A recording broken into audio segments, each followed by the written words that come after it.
Bienvenidos a un nuevo capítulo de Natural Channel. El día de hoy, en el capítulo 4, hablaremos de la tundra alpina. ¿Qué es la tundra alpina? La tundra es una región que se encuentra en los lugares más fríos de la Tierra. En este caso nos centraremos en el bioma de la tundra alpina ubicado en las altas montañas de Europa, los Alpes suizos. La tundra alpina es característica por registrar temperaturas anuales bajas. Asimismo, el terreno en el que se encuentra suele ser muy plano o con muy pocas colinas. Sin embargo, gracias a la escasa biodiversidad presente en ella, se pueden establecer zonas de monitoreo sin interrupciones. Las regiones de tundra alpina están ubicadas en cualquier latitud en un área de grandes altitudes. Grandes ejemplos de estas son las tierras altas de Escocia, los Himalayas, los Alpes, la cordillera americana en las regiones del norte y América del Sur. Pero el día de hoy, capítulo 4, vamos a hablar de los Alpes suizos. Para poder reconocer una tundra fácilmente, tenemos que tener conocimiento de sus tres factores. La primera son las cumbres en las montañas altas. El siguiente están las crestas, es decir, algunas formaciones rocosas. Y por último, las laderas. Gracias a esto se les considera tundra. Empezaremos conociendo este ecosistema por su temperatura. Aquí, el clima es bastante similar a las regiones polares. Durante el mes de enero y diciembre se logró encontrar una temperatura promedio. Esto es aproximadamente 9 grados Fahrenheit, donde si lo convertimos a grados Celsius nos da de menos 12.78 grados.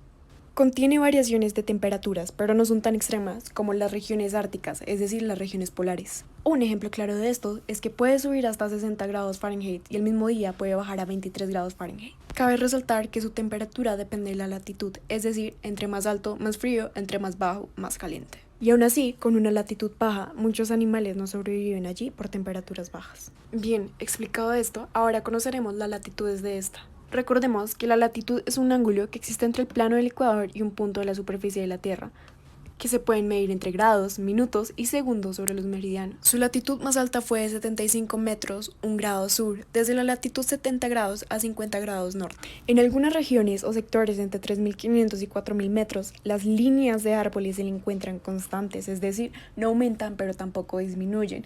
Una línea de árbol se le designa o se le conoce a una línea imaginaria que marca el límite del hábitat en que los árboles son capaces de crecer. Dentro de una tundra casi no se encuentran casi árboles, por lo cual las bajas temperaturas son consideradas como una ayuda a mantener el bioma. Otro factor a resaltar importante es la distribución del agua, ya que el agua aquí es primordial, donde las regiones que se encuentran platas alpinas necesitan de agua para el crecimiento de ellas. Al igual que la nieve, que está permanente congelada, no es equitativa a ninguna cantidad significativa de agua.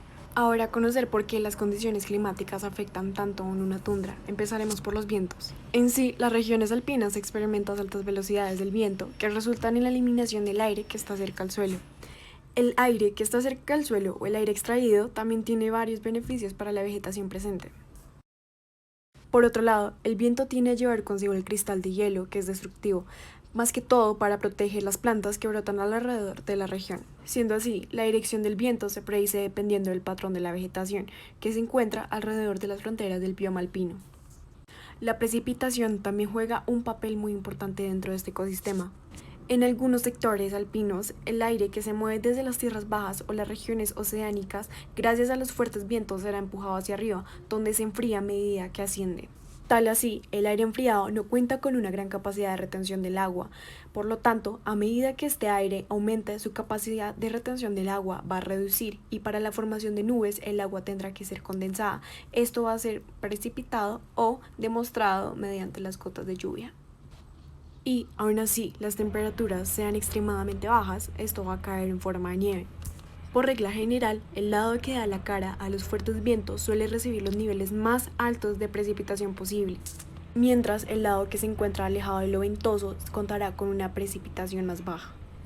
Por último, el tema a tocar, baja presión de aire. Los biomas alpinos o tundras alpinas se caracterizan por una baja presión de aire y de esto tendrá resultado unas bajas cantidades de oxígeno. Siendo así, muchos animales no pueden sobrevivir allí. Por ejemplo, la oveja no puede sobrevivir en estas regiones. No obstante, animales como las aves o algunos invertebrados de sangre fría pueden incluso vivir en altitudes más altas. ¿Qué animales viven en este bioma? Como se mencionó previamente, los animales que viven en la tundra alpina tienen ciertas características las cuales los hacen aptos para vivir en una temperatura fría, por ejemplo, pelaje abundante, sistema circulatorio especial y la acumulación de grasas. Por la parte de los mamíferos encontramos animales como los lobos árticos, zorros árticos, conejos salvajes, roedores, ciervos, cabras y ovejas. Por la parte de los invertebrados encontraremos mosquitos, los cuales son parte de la cadena alimenticia de los arácnidos. También encontraremos a más de 20 especies de mariposas. Por último tenemos a las aves, las cuales como característica tienen un pelaje totalmente resistente al frío. Podremos encontrar búhos de nieve y búhos reales. También encontramos chorlitos y perdices nirvales. Ahora bien, hablaremos acerca de la flora de la tundra alpina. En este ecosistema no habitan árboles, solo plantas muy pequeñas y hierbas, arbustos, árboles enanos y gramíneas mayoritariamente. Todas estas plantas habitantes en la tundra son de hojas muy pequeñas, que forman almohadillas, dado que a lo largo del año hace bastante frío y estas plantas necesitan protegerse. Muchas de estas plantas generan hojas rojo oscuras que ayudan a absorber el poco calor que hay a lo largo del año, que les ayuda a crecer más o menos entre 20 y 30 centímetros de altura. Muchas de estas especies que alrededor de estas tundras, especialmente entre la ártica y la alpina, que son muy parecidas, hay 400 tipos de especies, pero las más principales son las hierbas de fuego enana, los sauces, musgos, los líquenes, amapolas, juncias, brezos y las plantas de bayas. Como podemos ver, todas estas plantas tienen hojas rojo oscuras que ayudan a que éstas se protejan en el invierno y de los fuertes vientos que hay en este ecosistema. Los sauces, los musgos y los líquenes ayudan a que estos pequeños árboles y rocas que hay y que apenas están sobreviviendo por causa del frío puedan protegerse por medio de las almohadillas ya mencionadas anteriormente. Muchas de las tierras de este ecosistema carecen de nutrientes. Es por eso que no hay árboles y lo que más abunda en la flora de la tundra alpina son estas especies de pequeñas plantas y musgos que habitan en ella. Espero les haya gustado la explicación acerca de la flora de la tundra alpina. Ahora continuaremos hablando acerca de la cadena alimenticia. Ahora bien, pasando a la siguiente sección de nuestro maravilloso programa Natural Channel, vamos a hablar acerca de la cadena alimenticia. La cadena alimenticia de este ecosistema es bastante peculiar, ya que no todos los organismos pueden habitar en ella, como bien se mencionó anteriormente en una de las secciones de este capítulo, el cual es qué animales viven en este bioma. A modo de ejemplo, los animales que habitan este ecosistema deben tener la capacidad de resistir bajas temperaturas, ya que constantemente se están presentando dentro de este. En el primer nivel de esta cadena alimenticia nos encontramos con los depredadores, los cuales son zorros, búhos y lobos, también conocidos como vulpes, canis lupus y strigoformes por su nombre científico. Los depredadores se alimentan de los animales del segundo grupo, que principalmente se caracterizan por ser herbívoros o, en caso de las aves, ser omnívoros. Dentro de los animales del segundo grupo podemos encontrar roedores, liebres y aves. De esta manera se introduce el tercer grupo, los cuales son los insectos y plantas, que como bien mencionamos anteriormente, los del segundo grupo se alimentan de ellos.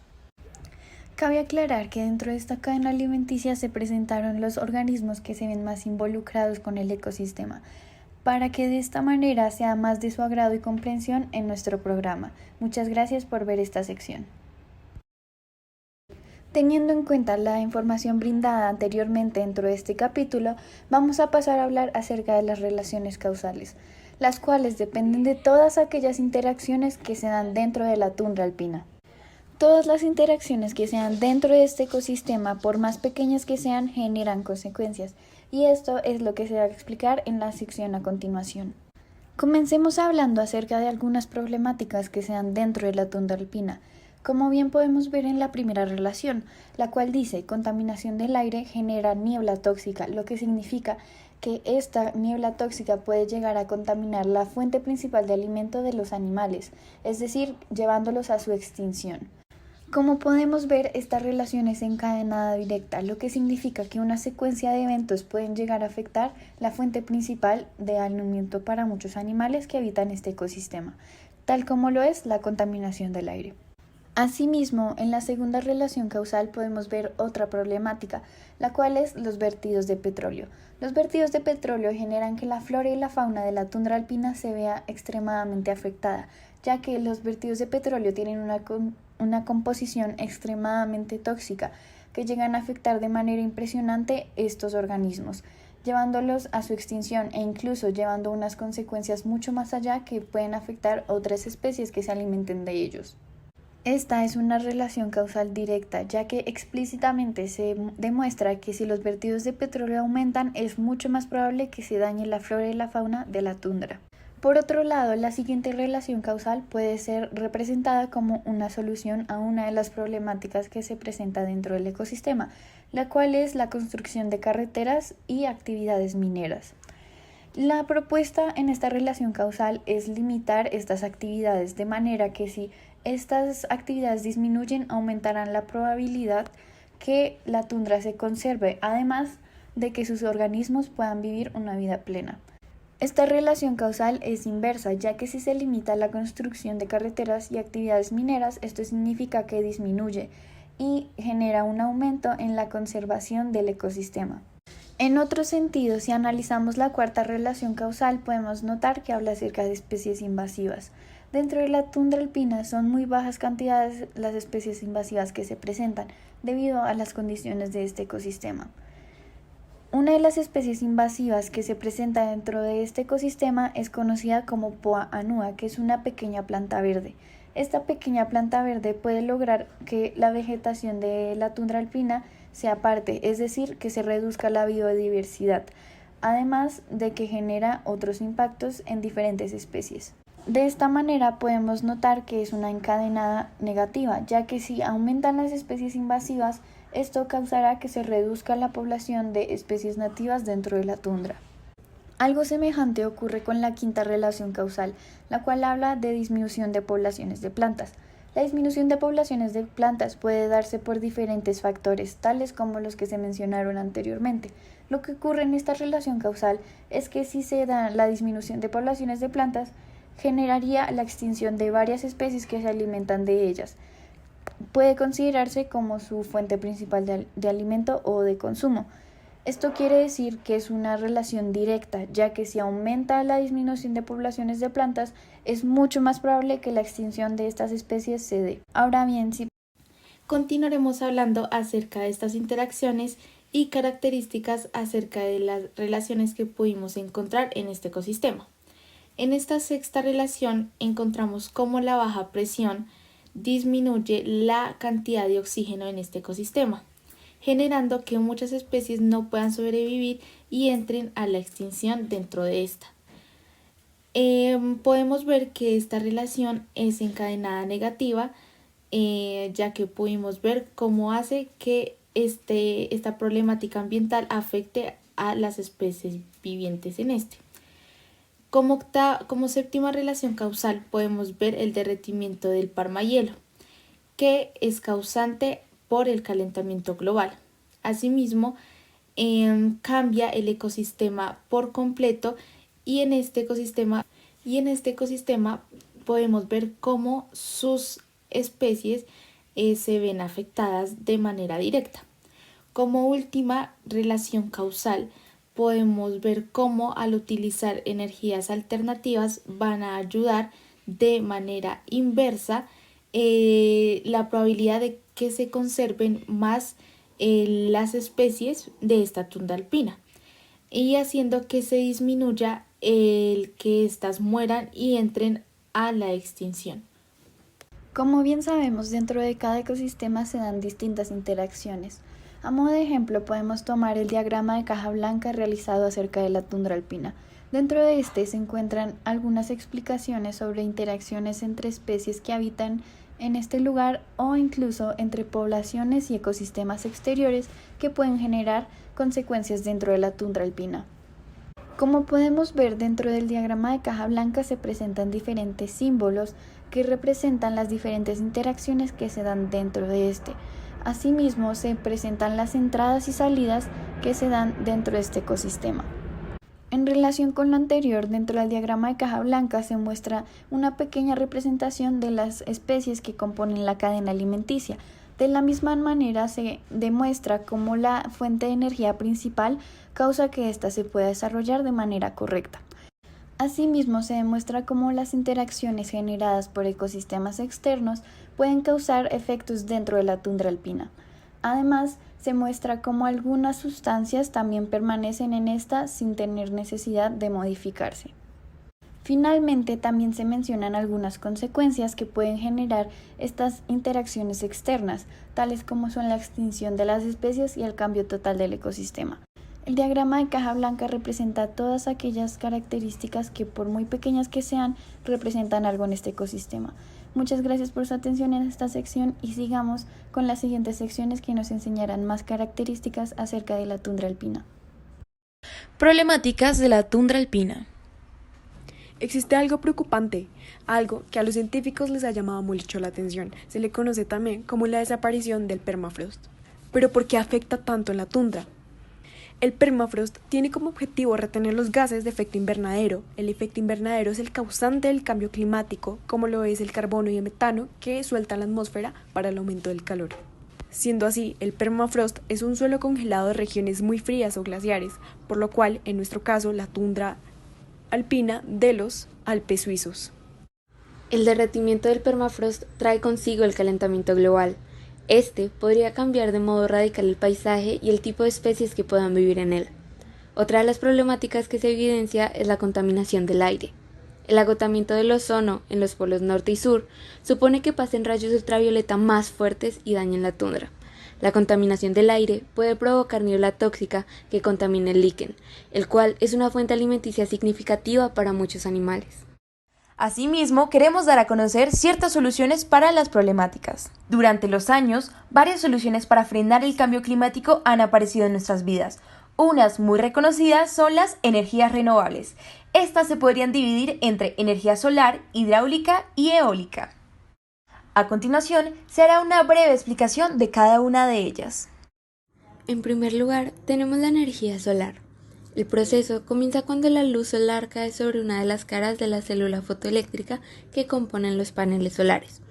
Este produce un diferencial de potencial eléctrico entre ambas caras, haciendo que los electrones salten de un lugar a otro, así generando corriente eléctrica que luego se transporta hasta la red de distribución para llegar a los puntos de consumo.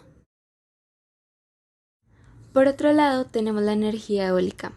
Esta se consigue al combinar la energía cinética del viento y las aspas que cada una de las torres tubulares posee. El viento pasa entre estas ejerciendo fuerza, haciendo que las aspas se muevan, generando la energía eólica.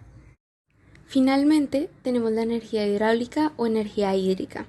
Esta se obtiene de la energía cinética y el potencial de la corriente del agua o los saltos de agua naturales. Otra de las soluciones podría ser establecer ciertas zonas protegidas, es decir, reservas forestales. Recordemos que las zonas protegidas son necesarias para conservar la biodiversidad del ecosistema. Tendríamos también que evitar la influencia humana, es decir, que no se puedan construir carreteras, edificios, centros comerciales o centros empresariales. Y si en algún punto esta zona se llega a usar como turismo, que sea un turismo responsable. Hemos llegado al final de este capítulo. Esperamos que te haya gustado. Recuerda que la próxima semana tendremos un nuevo capítulo de Natural Channel. Gracias.